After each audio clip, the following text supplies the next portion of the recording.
আমি আমার বিধানসভা হারছি, জঙ্গিপুর জাকির সাহেব হারছে, শামসেরগঞ্জ নূর আলম হারছে, ফারাক্কা ওই আমাদের আমিরুল হারছে। রাজ্যের খবর আমি বলতে পারবো না, রাজ্যের খবর আমাদের ক্যামেরা স্ট্রিট জানে, আর সেন্ট্রাল ফোর্স তো ভালো করে জানে। নমস্কার দাদা, নমস্কার। ভুল হলে ক্ষমা করবেন, ক্ষমা করবেন, ক্ষমা করবেন।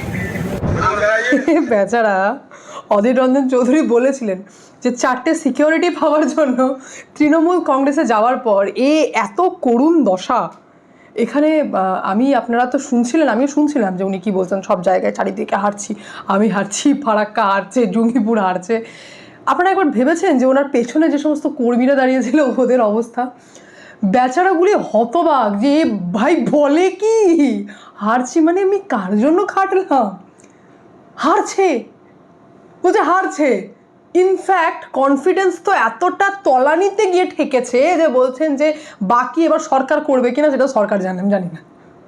আমি হারছি, আশেপাশে যত আছে হারছে, ও কি করে সরকার করবে ও জানে, আমি জানি না। আর বাকি রেস্ট কি জানে, কে জানে?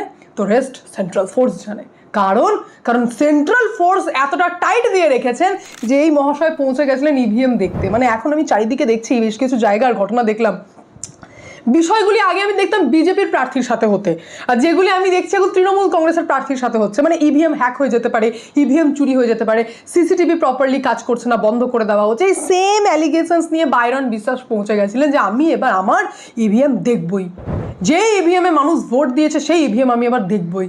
তো এটা বলতে গিয়ে যখন পুলিশকে বলছেন যে ভাই গেটটা খোল, তো পুলিশ বলছেন যে আমার কিছু করার নেই, হাত বাঁধা, সেন্ট্রাল ফোর্স ঘুরছে, ওদেরকে বলো। এবার সেন্ট্রাল ফোর্স দৃঢ়, বলছে মানে মাথা থেকে চুল খসে পড়ে যাক তারপরেও গেট আমি খুলবো না।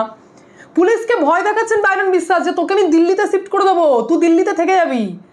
তারপরেও পুলিশ কিন্তু একটা চু শব্দ করছে না। এটাকে বলা হয় কমিশনের করা নির্দেশের কাজ। রাজ্য পুলিশ যা অ্যাকশনে আর রাজ্য পুলিশের যা ভূমিকা তা প্রত্যেকটা মানুষকে চমকে দিচ্ছে। আর থাকলো কথা সেন্ট্রাল ফোর্স, সেটাকে নিয়ে আর বলার কিছু নেই। মুড়ি ঘুগনি থেকে শুরু করে লুকিয়ে লুকিয়ে মুড়ি ঘুগনি খাইয়েছে তৃণমূল কংগ্রেস, মানে বাড়িয়ে যাকে বলা হয়, যেখানে যেখানে দেখেছে মুড়ি ঘুগনি পর্যন্ত খাওয়াতে তাদেরকে মানে একদম মানে র ভাষায় যাকে বলা হয় পেদিয়ে লাল করে দিয়েছে। চেয়ার ভেঙেছে, টেবিল ভেঙেছে, বলছে এইসব মামাবাড়ির আবদারগুলো নিজের বাড়িতে হবে, পশ্চিমবঙ্গে চলবে না। যার জন্য আপনারা কি দেখলেন, ফার্স্ট ফেজের ইলেকশন দারুণভাবে হয়েছে। 2000-এর ওপর আসামিকে অ্যারেস্ট করে নেওয়া হয়েছিল। যাদের এগেনস্টে কিছু গন্ডগোলের কিছু হালকা ছোঁয়া পাওয়া গেছে তাদেরকে নজরবন্দি করে দেওয়া হয়েছিল। মানে একটা চু শব্দ করতে দেয়নি নির্বাচন কমিশন, যার জন্য ফার্স্ট ফেজের ইলেকশন সঠিকভাবে হয়েছে। আর যে সমস্ত গ্রামের মানুষকে পর্যন্ত আটকানো হতো যে ভাই ভোট দিতে যাবি না, অশান্তি করে আটকে দেওয়া হতো, তারা পর্যন্ত ভোট দিয়েছে। আর তারপর বাইরন বিশ্বাসের এই ভিডিও চরমভাবে ভাইরাল, বলছেন আমি তো হারছি, বাকি সবকটা হারছে। তো চুরি করে যেত সরকার। আর তারই মধ্যে কংগ্রেসের হচ্ছে সব থেকে বড় এন্ট্রি, যে এন্ট্রিতে কংগ্রেস বলছে এইবার সরকার গঠনের নির্ণায়ক হবে কংগ্রেস। আরে হলো 20 বছর, 20টা বছর কম্প্রোমাইজ, একটা সিট ছাড়েনি এই মমতা ব্যানার্জি কংগ্রেসের জন্য। টাকাই পর্যন্ত নি, তোয়াক্কা করেনি, থু ফেলে দিয়েছে বলতে পারেন আপনারা। সেই কংগ্রেসকে মমতা ব্যানার্জি বলছেন যে এইখানে জেতার পর, মানে রাজ্যে সরকার করার পর সেন্ট্রালে গিয়ে মমতা ব্যানার্জি নাকি নেতৃত্ব দেবেন, আর এদিকে সরকার চালাবেন অভিষেক ব্যানার্জি, আর রাহুল গান্ধী ওখানে বসে ফুচকা বিক্রি করবেন নাকি। মানে ওখানে ওনার কাজটা কি, মানে ফুচকা বিক্রি করা? এতদিন পর্যন্ত কম্প্রোমাইজ করলেন, 20 বছর কংগ্রেস এই বাংলার মাটিতে পা দেয়নি, ছেড়ে দিয়েছে। সেই কংগ্রেস বলছে যে অধীর রঞ্জন চৌধুরীকে যে মমতা ব্যানার্জি চালাকি করে হারিয়েছিল না, ইউসুফ পাঠানকে বাইরে থেকে তুলে এনে খেলা খেলেছিল, এইবার খেলবে কংগ্রেস, দেখবে মমতা ব্যানার্জি। এন্ট্রি নিয়েছেন রাহুল গান্ধী, যেটা দেখে আমারও ভালো লাগলো যে চলো অ্যাটলিস্ট রাজনৈতিক দল বলে কিছু অপশন তো পাচ্ছি আমরা। এই রাজ্যে তো বিজেপি আর তৃণমূল কংগ্রেস ছাড়া বলার উপায় নেই। সিপিএমকে বলতে গেলে সে বলছে আমি খুশি, আমি খুশি। 4 তারিখের পর তো বিজেপি বলতে পারবে না, 4 তারিখের পর বিজেপি বলতে পারবে না বিজেপি কোথায় যায় দেখবো, বিজেপি কি করে মুখ দেখায় দেখবো। ভাই লজ্জা করে না? 34 বছর রাজত্ব করে যাওয়ার পর বিজেপি কি করে মুখ দেখাবে, বিজেপির কি হবে এই নিয়ে চিন্তিত। নিজেদের অস্তিত্ব যে মানে শেষে গিয়ে রাস্তার মাটিতে ধূলিসাৎ হয়ে যাচ্ছে সেদিকে নজর নেই। অথচ কংগ্রেসকে বলবো আমি, রাহুল গান্ধী এই 2026-এর বিধানসভায় হয়তো 3 নম্বর ভিজিট হতো, কারণ মমতা ব্যানার্জি আটকেছেন কিন্তু চলুন, কোনো ব্যাপার না, আবারও রাহুল গান্ধী আসতে চলেছেন। আজকে তিনটে সভা রয়েছে এই রাজ্যে, দাঁত কামড়ে পড়ে রয়েছেন যে এক একটা এরিয়া, মানে মমতা ব্যানার্জি যেমন ইঞ্চিতে ইঞ্চিতে বোঝে নেন, এবার কংগ্রেসও ইঞ্চিতে ইঞ্চিতে বুঝে নেবে। তাতে যদি সরকার বিজেপি করে আপত্তি নেই, প্রবলেম নেই, জানাবো আমি আপনাদেরকে ডিটেলস। কিন্তু তার আগে আমি বলবো যে একটি মিনিট আমি সময় চেয়ে নিই, পরিচয় করাই। মার্কেটুস এটি একটি সেবি রেজিস্টার্ড ট্রেডিং অ্যাপ, যেখানে মাত্র 99 টাকা প্ল্যাটফর্ম চার্জ লাগে লাইফ টাইমের জন্য। দেখুন, আমি পিন দিয়ে লগ ইন করলাম, ফলো ট্রেন্ড অপশনে ক্লিক করেছি। এখানে প্রফিটেবল ট্রেডগুলি আপনারা দেখতে পাবেন। এখানে অনেক কম টাকা থেকে ট্রেড শুরু করতে পারবেন, যেখানে অন্যান্য অ্যাপে 3 গুণ লাগে। স্টপ লস ফিচার্স রয়েছে, যা আপনাকে অতিরিক্ত ক্ষতির হাত থেকে বাঁচাবে। এখানকার ব্রোকারেজ ইন্ডাস্ট্রি সব থেকে লোয়েস্ট ব্রোকারেজ। দেখুন, আমার প্রফিট কিন্তু ট্রেন্ড হিসেবে মুভ করছে। আমি স্টপ ট্রেডে ক্লিক করলাম আর 1306 টাকা আমি প্রফিট বুক করতে পেরেছি। এখানে সব কমোডিটিজ আপনারা ট্রেড করতে পারবেন, যেমন gold, silver, crude oil, natural gas. সকাল 9টা থেকে রাত্রি 12টা পর্যন্ত এখানে ফ্রি রিকমেন্ডেশন পাবেন। একদিনে 11,850 টাকা, এক মাসে 70,468 টাকা এবং এক বছরে 5,03,940 টাকা প্রফিট বুক করা গেছে কোনো কমিশন ছাড়াই। ইতিমধ্যে 2 মিলিয়নের বেশি মানুষ মার্কেটুস অ্যাপটি ডাউনলোড করেছে। লিঙ্ক আমি কমেন্টে আর ডেসক্রিপশন বক্সে পিন করে দিয়েছি। সুতরাং ট্রেড করুন, নিজের দায়িত্ব করুন। চলুন ভিডিওতে ফেরা যাক। তো যেমনটা আমি আপনাদেরকে বললাম যে দের সে সহি, কিন্তু অ্যাটলিস্ট ডিসিশন তো নিয়েছে কংগ্রেস। 20 বছর পর পশ্চিমবঙ্গের মাটিতে এসে ভাবছেন যে এইবার আর 1 ইঞ্চিও জায়গা তৃণমূল কংগ্রেসের জন্য নয়। রাহুল গান্ধীর অলরেডি যে 3 জায়গায় সভা রয়েছে, তা হচ্ছে হুগলির শ্রীরামপুর, শহীদ মিনার এবং মিতিয়া বুরুজ, যেখান থেকে আশা রাখছি আমরা যে মমতা ব্যানার্জিকে আবার রাহুল গান্ধী ধুয়ে দেবেন। ইতিমধ্যে রাজ্যসভার সাংসদ কংগ্রেসের প্রমোদ তিওয়ারি এবং অখিলেশ প্রসাদ জানিয়ে দিয়েছেন যে এই রাজ্যে পশ্চিমবঙ্গের সরকার গঠনে কংগ্রেস নির্ণায়ক ভূমিকা পালন করবে। তাদের ডিসিশনকেও ডিসিশন হিসেবে মেনে নিতে হবে এবং কংগ্রেস ভালো রেজাল্ট পশ্চিমবঙ্গে করবে। তার জন্যই রাহুল গান্ধী এতবার করে রাজ্যে ভিজিটে আসছেন এবং এই পুরো বিষয়টাকে নিয়ে অধীর রঞ্জন চৌধুরী ও রাহুল গান্ধীকে সম্ভবত ভালো করে বসিয়ে বুঝিয়েছেন যে আপনি বুঝতে পারছেন না, আপনি ইম্যাচিওরের মতো কাজ করছেন, এদিকে মমতা ব্যানার্জি খেলে দিচ্ছে। আপনারই জায়গা আপনার চোখের সামনে চুরি করে নিয়ে নেবে। যেমন অধীর রঞ্জন চৌধুরীর চেয়ারটা চুরি করে মমতা ব্যানার্জি নিয়ে নিয়েছেন, সেরকম আপনার চেয়ারটাও নিয়ে নেবে। আর আপনি ভাবতেই থেকে যাবেন এবং ওই দিল্লির রাজনীতি করতেই চলে যাবেন। আর কোন দিন আপনার হাত থেকে সেই দিল্লির রাজনীতিও মমতা ব্যানার্জি লে উড়ে যাবে। তো এখনো সময় আছে, সিদ্ধান্ত নিন। আর সেই সিদ্ধান্তে আমরা দেখতে পাচ্ছি যে না, 2026-এ কংগ্রেস যথেষ্ট স্ট্রং হয়েছে এবং রাহুল গান্ধী আসতে চলেছেন এই রাজ্যে। আর তারই মধ্যে আমরা সিপিএম এর ভূমিকা অলরেডি আপনাদেরকে বললাম। সিপিএম তো চিন্তিত যে 4 তারিখের পর শুভেন্দু অধিকারী আর কত কেজি সনাতনী থাকবে, সেই বিষয়ে সিপিএম বেশি চিন্তিত রাদার দেন যে সিপিএম আর কত পার্সেন্ট এই রাজ্যে থাকবে, সেই বিষয়ে তাদের টেনশন নেই। বিজেপি যাতে একদম ধূলিসাৎ হয়ে যায় সে বিষয়ে বেশি কনসার্ন। ইতিমধ্যে কোচবিহার থেকেও একটি ঘটনা সামনে এলো। মানে এর থেকে আপনারা বুঝতে পারবেন যে পরিস্থিতি কোন দিকে যাচ্ছে, হাওয়া কোন দিকে ঘুরছে।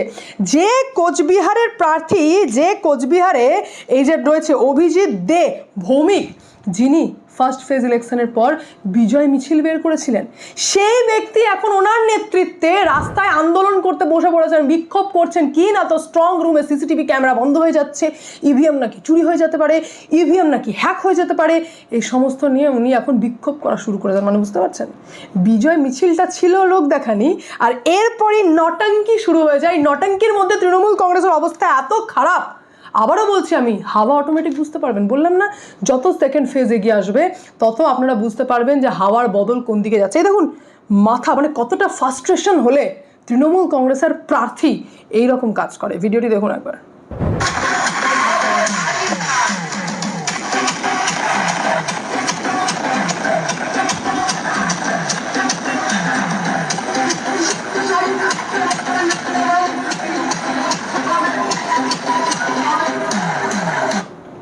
গান চলছে, খেলা খেলা খেলা হবে। আর এদিকে তৃণমূল কংগ্রেসের প্রার্থী মোশাররফ হোসেন তার গাড়ির ড্রাইভারকে, যে ডেফিনেটলি তৃণমূল কংগ্রেসেরই সমর্থকই নিশ্চয়ই হবে, যে গাড়ি চালিয়ে যাচ্ছেন, মিছিল করাচ্ছেন, তার বুকে এক লাথি মেরে দিয়েছেন। কি না তো গাড়ি চালানোতে নাকি একটু গন্ডগোল হয়েছে। তো এই পরিস্থিতির মধ্যে দিয়ে তারা যে কতটা ফ্রাস্ট্রেটেড, এরকমভাবে কল্যাণ ব্যানার্জিরও আরও একাধিক, মানে এখন যদি আমি ভিডিও দেখাতে লাগি তাহলে আমার ভিডিও শেষ হয়ে যাবে, ভিডিও দেখানো শেষ হবে না। এরকম প্রচুর ফ্রাস্ট্রেশন তৃণমূল কংগ্রেসের ধীরে ধীরে বাইরে আসছে। আর তারই মধ্যে নির্বাচন কমিশন এবার দ্বিতীয় ফেজের আগে আরও বেশি কড়া এবার ডায়মন্ড হারবারের সিটকে নিয়ে। এতদিন পর্যন্ত দেখা হলো যে ডায়মন্ড হারবারে যে সমস্ত পুলিশকে চেঞ্জ করা হয়েছে তাদের ভূমিকা কি, তো ভূমিকা দেখে বুঝে গেলেন যে এনাদেরকেও পলিশ করে মোটামুটি ঘেঁটে দেওয়া হয়েছে। তাই নির্বাচন কমিশন এবার আবার বড় সিদ্ধান্ত নিয়েছেন, যেখানে ডায়মন্ড হারবারের অতিরিক্ত সুপার সহ 5 জন পুলিশ আধিকারিককে সাসপেন্ড করেছেন এবং তাদের বিরুদ্ধে বিভাগীয় তদন্ত হওয়ার কথাও জানিয়েছেন। চিঠি লিখেছেন রাজ্যের মুখ্য সচিবকে, যিনি হচ্ছেন দুষ্মন্ত নারিয়ালা। ওনাকে চিঠির মাধ্যমে কমিশন বলেছেন যে এনাদের বিরুদ্ধে সাসপেন্ড তো করতেই হবে, আর এই 5 আধিকারিককে বিরুদ্ধে বিভাগীয় তদন্তও করতে হবে। এখন কোয়েশ্চেন হচ্ছে যে কারা কারা তারা।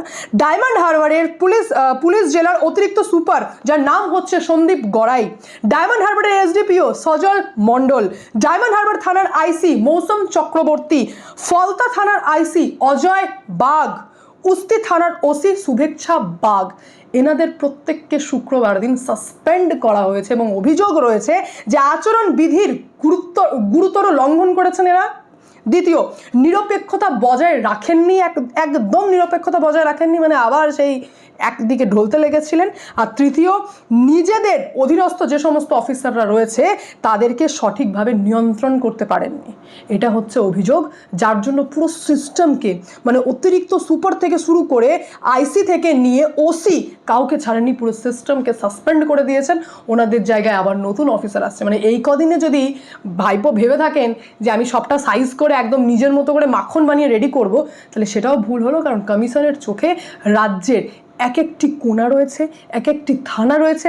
আর থাকলেও কথা, এই যে নেক্সট যে সেকেন্ড ফেজ রয়েছে, যেটা কি পুরোটাই আপনারা জানেন যে এই গ্রেটার কলকাতা সাইডে এবং এই যে সাউথ কলকাতা সাইডের রিজনে যে ইলেকশন হতে চলেছে, সেখানে ডায়মন্ড হারবার যে কত বড় ফ্যাক্টর সেটা কিন্তু কমিশন অলরেডি জানেন। আর এই অ্যাকশনটার ব্যাপারে আমি আপনাদেরকে জানাই, 5 আধিকারিককে তো শুক্রবার দিন সাসপেন্ড করেছেন। তার আগের দিন অর্থাৎ বৃহস্পতিবার রাতেই হিঙ্গলগঞ্জ থানার ওসি সন্দীপ সরকারকেও সাসপেন্ড করেছেন। মানে অ্যাকশন দুদিনই নিয়েছেন কমিশন, বৃহস্পতিবার দিনও নিয়েছেন, শুক্রবার দিনও নিয়েছেন। এবং তার পাশাপাশি এই ডায়মন্ড হারবার জেলার পুলিশ সুপার ঈশানী পালকে সতর্ক করে দিয়েছেন যে ভাই, নিজের মতো করে সঠিকভাবে নিরপেক্ষভাবে কাজ করতে হবে। কারোর চটির তলায় নিজের ওপর প্রেশার নেওয়া যাবে না, কারণ আন্ডারে কাজ করা যাবে না। নিরপেক্ষভাবে কমিশনের নির্দেশে কাজ করতে হবে। আর ভোট যাতে ডায়মন্ড হারবারে সঠিকভাবে হয় সেই দিকে নজর দিতে হবে। তাতে ম্যান্ডেট যদি তৃণমূল কংগ্রেস পায় তো ওয়েল এন্ড গুড, ম্যান্ডেট যদি বিজেপি পায় তো ভালো, ম্যান্ডেট যদি কংগ্রেস পায় তো ভালো। আর সিপিএমের কথা বললাম না, তারা তো নিতেই চায় না, তাদের তো ইন্টারেস্টই নেই। তো ইলেকশন যেন সুস্থভাবে হয় সেই কারণে কমিশন এখনো পর্যন্ত অ্যাকশনে রয়েছে। আর আপনারা আজ বুঝতে পারছেন তো কেন কারাগার দপ্তরের সচিবকে পাল্টানো, কেন সমস্ত আসামিদের ডিটেলস বের করে তাদেরকে আবারও অ্যারেস্ট করা, কেন ক্রিমিনালদের ওপর নজরদারি করা, আর কেন সেন্ট্রাল ফোর্সকে ফুল ছাড় দেওয়া, অর্থাৎ ফ্রি হ্যান্ড দেওয়া। এতটা ফ্রি হ্যান্ড দেওয়া যে যদি কোনো ব্যক্তি কোনো রকম ইলেকশনে বাঁধরামি করে তাকে ধরো, মৌখিকভাবে ধরো, নন বেলেবল সেকশনে মামলা ঠোকো, এতটা ছাড় দেওয়া রয়েছে সেন্ট্রাল ফোর্সকে। যার জন্য আজ আপনারা দেখতে পেলেন যে ফার্স্ট ফেজে ইলেকশন খুব স্বাভাবিকভাবে হয়েছে। অলরেডি কান্নাকাটি শুরু তৃণমূল কংগ্রেসের বিভিন্ন প্রার্থীদের। তারা দ্বিতীয় ফেজে যে অশান্তি করবে না তারও কোনো গ্যারান্টি নেই। যেমন প্রথম ফেজে কমিশনের কাছে অলরেডি ইনফরমেশন চলে এসেছিল যে বিকেল 4টের পর 3 জেলাকে অশান্ত করতে পারে, সেই রকমই 29 তারিখে বাঁদরামিরও ইনপুট রয়েছে। কমিশন জানেন যে কিভাবে তাদেরকে সাইজ করতে হয়, আর সাধারণ মানুষের